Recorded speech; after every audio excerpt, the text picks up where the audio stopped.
Je suis au cœur de l'Argentine, à la recherche d'une raie géante. Quelque chose vient d'engloutir mon appât et se dirige droit sur le bateau. Regardez.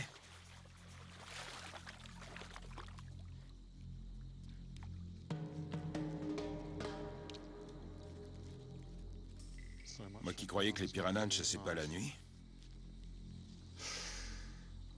Les piranhas de ce fleuve sont parmi les plus gros et les plus voraces que j'ai jamais vus. Il est tellement gros que je peux à peine le tenir à une main. J'ai souvent rencontré des piranhas. Et je sais que dans les conditions adéquates, ils sont capables d'attaquer et de dévorer une proie énorme en quelques secondes. Je n'ai pas très envie de tomber à l'eau. Ces piranhas sont gros et ils sont actifs la nuit, ce qui montre à quel point ils ont faim. Je pêche pendant des heures. Je sens que ça mord. Est-ce un piranha? Mais je ne remonte que des piranhas, chacun plus gros que le précédent. C'est peut-être l'heure d'aller se coucher, puisqu'ils sont encore actifs. Difficile de renoncer quand je sais qu'une raie gigantesque se tapit peut-être au fond de l'eau.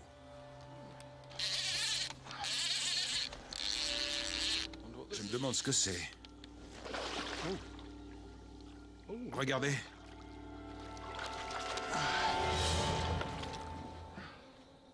C'est un souroubi, un poisson-chat prédateur. C'est un petit. Ils peuvent faire... Oups! Ils peuvent faire plus de 45 kilos et mesurer jusqu'à 1,50 m ou 1,80 m de long. J'aime bien ce poisson, car c'est un poisson-chat très athlétique et très profilé. Et il chasse beaucoup. Il a des nageoires très pointues. Il faut faire attention.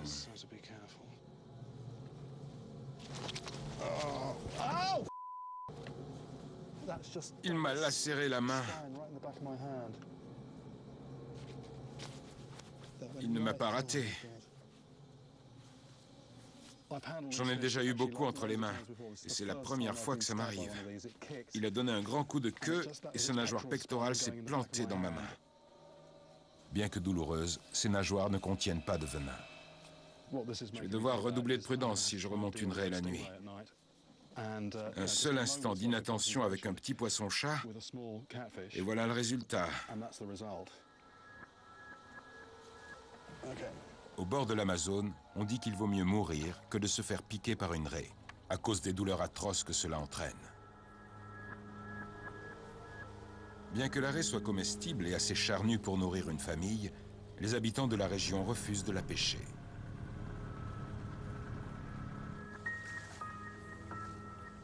Le lendemain matin, je retrouve un pêcheur, Donald Pereira, qui a remonté une raie accidentellement. Un seul instant d'inattention a suffi à ce qu'il soit transpercé par son dard puissant.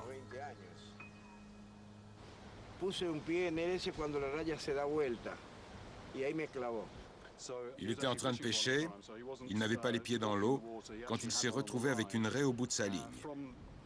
Et quand il l'a remontée, elle a donné de grands coups de queue.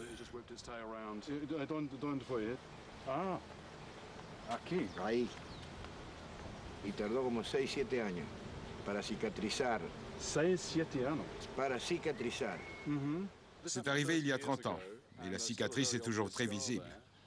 Il m'a dit, je ne le croyais pas, c'est pour ça que je l'ai fait répéter, que ça a mis 6 ou 7 ans à cicatriser. Et la plaie a suppuré toutes ces années. Il a été piqué une fois, une seule fois, et il a fallu 6 ou 7 ans à cette vilaine plaie pour cicatriser. La nécrose peut entraîner la gangrène.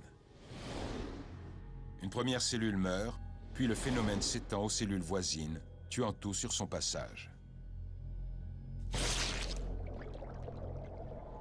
Après la contamination, la victime souffre de douleurs atroces, de vomissements, de paralysie, de tremblements et enfin d'un arrêt cardiaque. Sans soins appropriés, c'est la mort assurée.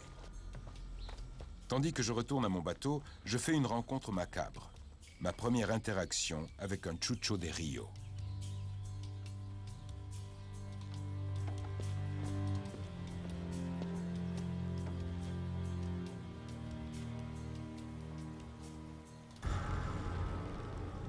Mais ce n'est pas comme ça que je m'étais imaginé notre tête-à-tête. Elle a été vidée. Pas de queue. La queue a été coupée. C'est un poisson dont j'ignorais l'existence avant de venir ici. Je sais depuis toujours qu'il y a des raies en eau douce, mais cette espèce en particulier, je ne la connais que depuis très peu de temps. Et voici la preuve de son existence, en chair et en os. Ça ne fait aucun doute, c'est un poisson vraiment effrayant.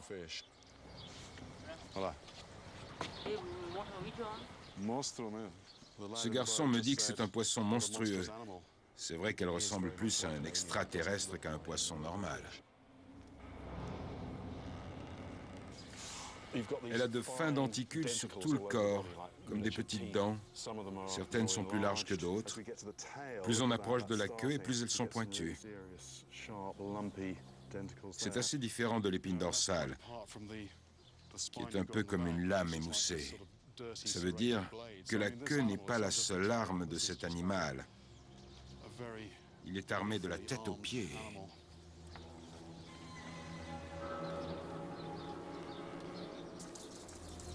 Cette raie est plus bombée que celle que j'ai pêchée en Thaïlande, qui était plus plate et plus longiligne. Elle fait bien 1,20 m d'envergure. La puissance de la queue est proportionnelle à la masse corporelle. Je mesure la base de la queue, 10 cm de large.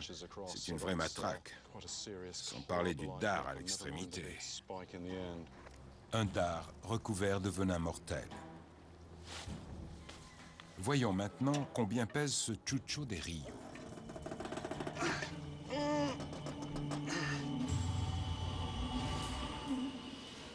J'ai un peu plus de 90 kilos sur la balance, sachant qu'il manque la queue, les tripes et que la carcasse a séché au soleil, et donc qu'elle s'est vidée de son eau et de son sang.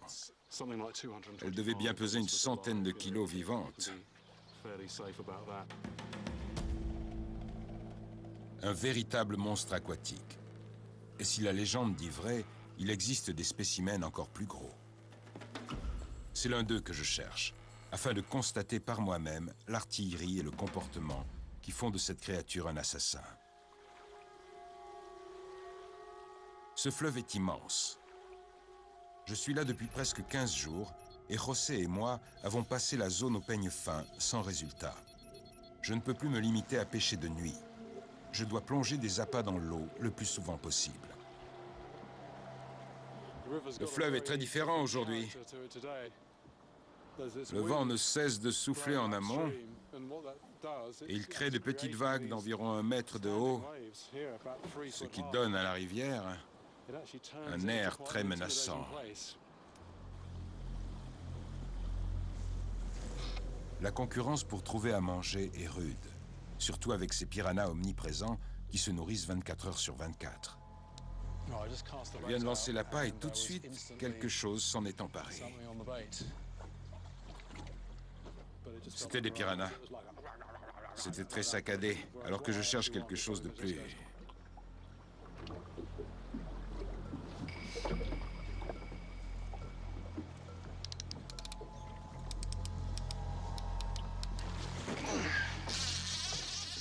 On dirait un piranha.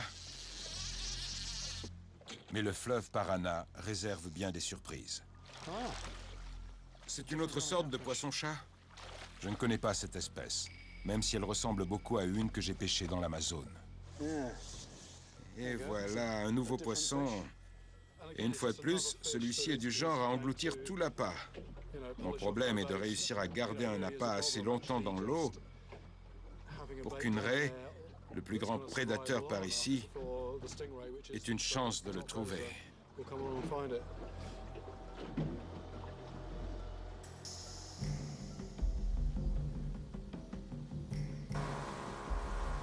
Les plus belles prises surgissent souvent quand on s'y attend le moins.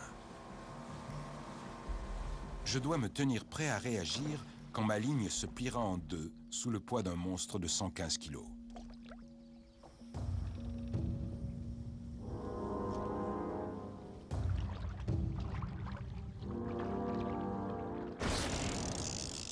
Ça y est, il y a un poisson. C'est de loin le plus gros poisson que j'ai ferré ici. Il approche, il est là, il est là. Il est là. C'est une raie. Enfin, j'aperçois pour la première fois une raie Chucho de Rio vivante. Mais la ferrer est une chose. Le plus difficile reste à venir. Sa queue est là. Je vais voir si je peux m'approcher.